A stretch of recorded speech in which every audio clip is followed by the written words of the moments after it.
It's 4:30 on WKYT this morning. We're tracking a developing story out of Garrett County this morning. The coroner says 2 people are dead following a crash. We'll have the details next. Support for the Confederate flag crumbles after the Charleston church massacre, where some want the flag taken down from the South Carolina Capitol grounds. And he says it was just a prank. You'll hear from the man who's accused of running through a Pike County Walmart naked. That story and much more coming up on WKYT this morning. Tracking, alerting, protecting. This is WKYT This Morning.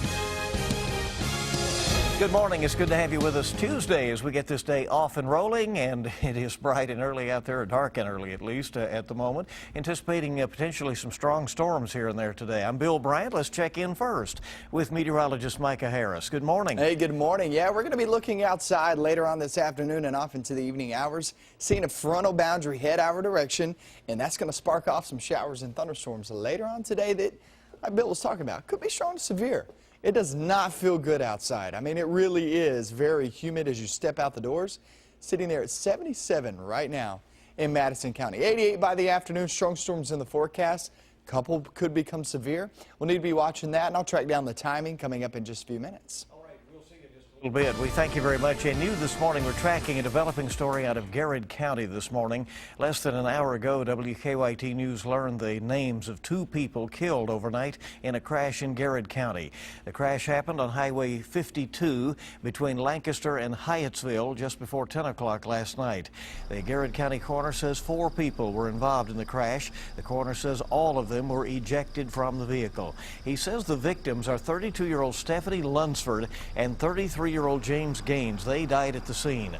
The other 2 were taken to UK hospital with unknown injuries this morning. The cause of the crash has not yet been determined. We'll have much more on this story coming up on WKYT this morning starting at about 5. Also new this morning, Lexington police say they are investigating a violent robbery overnight. Officers were called to an apartment on Cambridge Drive just after midnight this morning. They say a man was walking to an apartment when he was approached by 3 other men, one of them armed. That's when the victim says he was forced to give up his wallet and his phone. No arrests have been made in that. The governor of South Carolina says if the state legislature there does not take action to remove the Confederate flag from the State House grounds this summer, she will force the issue. The call to remove the flag comes in the aftermath of the Charleston church massacre. Mark Albert has the latest on that. It's time to move the flag from the Capitol grounds. South Carolina Governor Nikki Haley is calling for state lawmakers to move quickly on legislation that would remove the Confederate flag from state property. Republican State Representative Doug Brannon said he plans to introduce a bill that would do just that. I've been in the House 5 years. I should have filed that bill 5 years ago. But the time is now. While Brannon acknowledged the move could cost him re-election, many with presidential aspirations rushed to embrace Governor Haley's call. Democrats Hillary Clinton and Bernie Sanders joined Republicans Scott Walker, Jeb Bush, and Rick Perry in tweeting their support. Senator Lindsey Graham, who had expressed a different opinion just days before, publicly reversed course. Put it in a museum, move forward. Some are vowing to fight the move. If we're going to remove all these symbols of the Civil War, are we going to take down the memorial to the Little Rock Nine because it reminds us of segregation? The flag was moved from the top of the State House dome 15 years ago to its current position as part of a Confederate memorial out front. It can only be lowered with a vote by the state legislature. Mark Albert with that report this morning. In Mississippi, the House Speaker is now calling for the Confederate emblem to be removed from that state's flag. In Tennessee, some lawmakers there are calling for the removal of a Confederate general bust and the bust of an early KKK leader from an area near the Senate chamber in Nashville. Well, he's saying that it was all just a prank. A man admits that he ran through a Pike County Walmart naked last week and poured milk on himself. Video showing it went viral after it was posted on YouTube. Police later arrested Timothy Smith. In an interview from jail Monday, he said the whole thing was planned. The judge sort of freaked me out today. He was like, "You're high risk to the community." It's like, okay, if you say so. So you don't agree with that? No. I think I'm low risk to the community. Last thing anybody should worry about. Smith says he turned himself in after he says members of his family made him feel bad about the whole thing. In a WKYT exclusive last night, the mother of Jonathan Price, the Kentucky Marine gunned down a year ago, spoke to us about her son. Jonathan Price was gunned down a year ago yesterday outside the Austin City Saloon during an attempted robbery. That's according to police. He was with his wife celebrating her birthday at the time. Jonathan's mother, Debbie Price, said she was very close to her son, and she says her home is filled with memories of him, from pictures to Jonathan's fatigues to his dog tags. I'll be honest, there's not been a day that I haven't cried at some point. It's like there's a hole in my heart, and I don't think it can ever be repaired, but I'm grateful that I have good memories to help fill in that hole. No arrests have been made in the case. Debbie Price also says Lexington police talk to her or to Jonathan's wife about once a month to give them updates on the case. A hearing is scheduled for today for a man charged in a 2013 murder case. Trustin Jones and 3 others are charged in connection to the murder of Derek Pelfrey. Police say robbery was also the motive in that murder. Jones is charged with murder, robbery, and evidence tampering. 4:36 now on WKYT this morning. Police have released some new details about their investigation into the murder of an elderly Rockcastle County woman.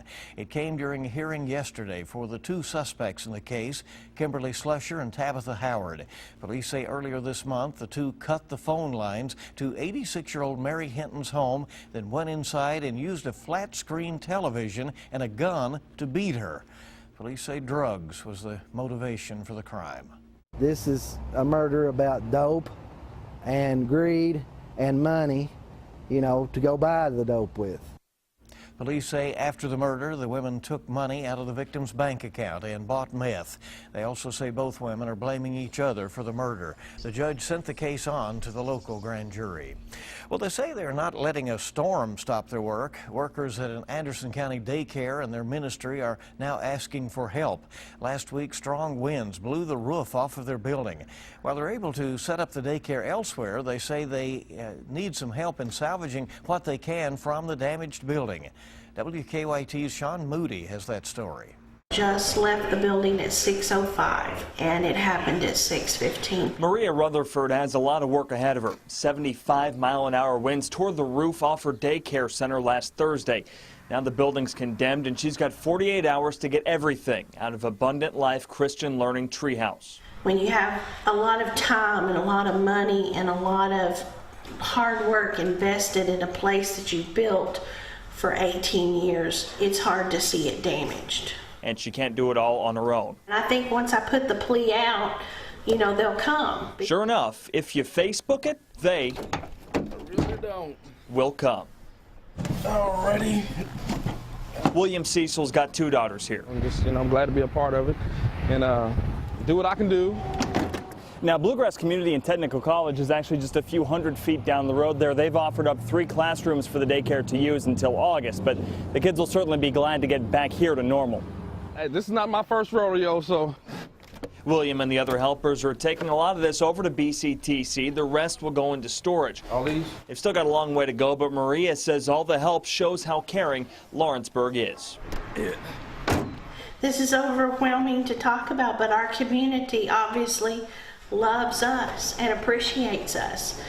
In Anderson County, Sean Moody, WKYT. And they will need your help again this morning starting around 8 o'clock. There's also a GoFundMe website that is set up to help them replace the things that were damaged. And you can find a link to that at our website, WKYT.com. Jessamine County Animal Control says it is one of the most unusual calls they have ever received. They say yesterday they found a 2-foot-long alligator in a goldfish pond behind a home on Hickory Hill Drive. Animal Control thinks someone nearby brought it from the south, then either the gator escaped or the owner let it go. They say gators don't belong in the bluegrass. First of all, it's very illegal. Kentucky Fish and Wildlife is helping us out with this call.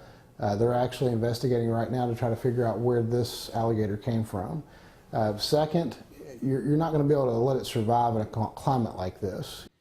A Jessamine County animal control worker is keeping the gator for now until Fish and Wildlife can take it to a zoo, and that's expected to happen later in the week.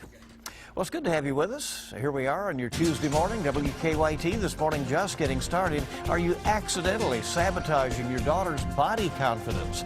Moms Every Day speaks with an author and an advocate about that when we come back. And we're looking outside First Alert Defender live radar. Nothing going on now, but wait until you hit the afternoon off into the evening hours. Strong, potentially severe storms. So I'll take you into those details coming up next.